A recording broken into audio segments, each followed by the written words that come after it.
A company once worth more than Ford, no factories, no real trucks, $80,000 in revenue for an entire year. 36,000 of that? To put solar panels on the CEO's house. How does a company like that get valued at $30 billion? And how does the man behind it end up walking free?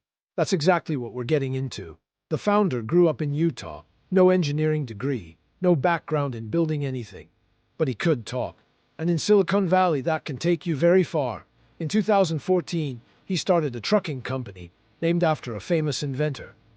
The pitch was clean: electric and hydrogen-powered semi-trucks, cleaner freight. American innovation. The future of trucking. Think of it like this. If Tesla made cars for regular people, this company was going to do the same thing for the massive 18-wheelers that move everything you buy. It sounded like a billion-dollar idea. It was. Just not in the way anyone expected. From 2016 to 2020, the founder was everywhere. TV interviews, podcasts, Twitter, always talking about what the company was building. He showed off a prototype truck. He said they had the largest hydrogen fueling station in the Western Hemisphere. He claimed 5 trucks were rolling off the assembly line in Germany. In 2018, they released a promotional video. A massive, futuristic truck, gliding down an open road. It looked real. It looked ready. Investors went wild. In June 2020, the company went public. The stock exploded. By August 2020, $30 billion. More than Ford Motor Company. 100 years of history, millions of vehicles. Less valuable on paper than a startup that had built nothing. Then came the GM deal. General Motors announced they were buying a stake in the company.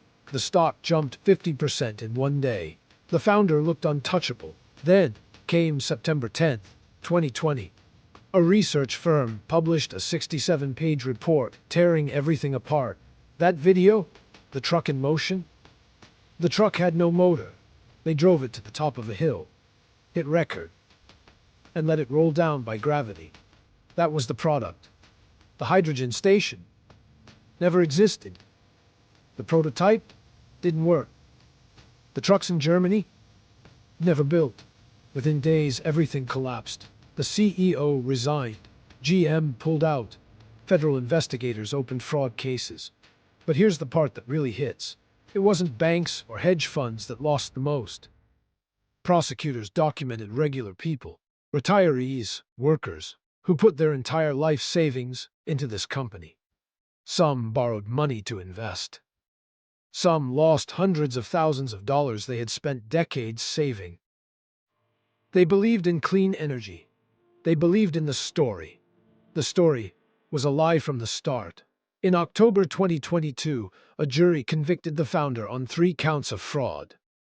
Deliberations took 5 hours. He was sentenced to 4 years in prison and a $1 million fine. In February 2025, the company filed for bankruptcy. Here's where the story gets impossible to ignore. In March 2025, the President of the United States pardoned the convicted founder. 1 month after the company declared bankruptcy, the founder and his wife had donated $1.8 million to a pro-presidential PAC, less than a month before the election. He still owes nearly $100 million to the company's creditors. He hasn't paid a cent. And he's now trying to buy back the company he destroyed, at a discount, out of bankruptcy court. The company never made a truck. It made a story. And in the age of social media, a confident story can be worth $30 billion. Until someone checks if the truck actually moves. If you'd never heard of this story before today, now you have. Subscribe. There are a lot more stories like this one.